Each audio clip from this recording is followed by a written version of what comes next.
Another trade in Todd's mock 4.0. This one has the Patriots moving up from 15 to 11. Todd for a quarterback.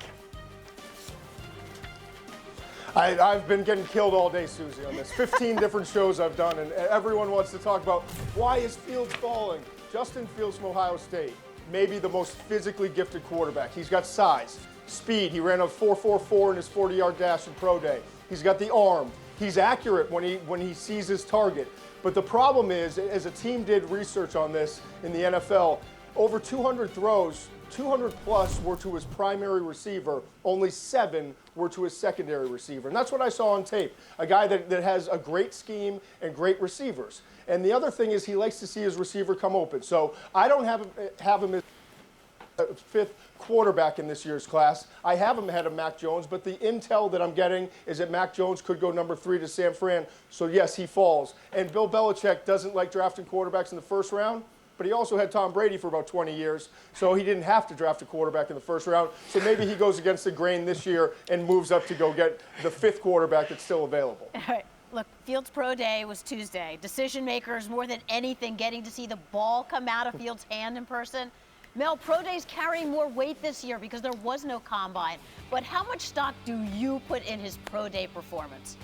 Well, I think he answered the call again, Series. And I think we've heard the same thing that Todd was mentioning about Josh Allen, about Justin Herbert. And here we have Justin Fields, another quarterback that has to see the guy open and all these things you talk about on the negative side. But I saw him in 2019 light it up and be flawless. I saw him this year in a COVID year interrupted without Chris Olave against Northwestern, have 2 struggles. And then you talk about all the pressure on him in that semifinal game where he outplayed Trevor Lawrence, all the pressure on this pro day after what Zach Wilson had done, and he answered the call again. I think anytime he needs to rise up when there's doubters and skeptics, Justin Fields has been able to do that. Mel, and as you know, it's part of your job and Todd McShay's job to do these mock drafts.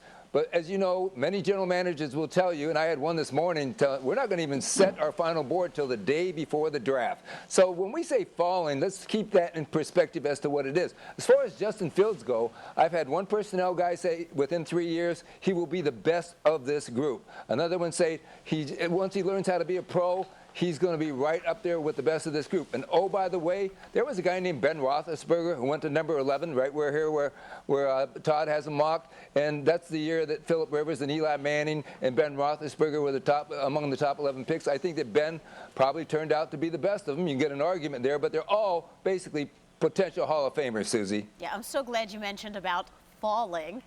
Look, the Patriots' actual draft slot is 15. How aggressive do you believe that New England will be in moving up for a quarterback in the first round? I think they're going to be aggressive. I mean, listen, I had heard that Mac Jones was really intriguing to them, and at the same time they have Cam Newton, and they do have a little bit more confidence in Cam Newton than I think the general nationwide perception is. But the way you practice, hey, listen, Josh McDaniels is their offensive coordinator. He kind of liked Lamar Jackson.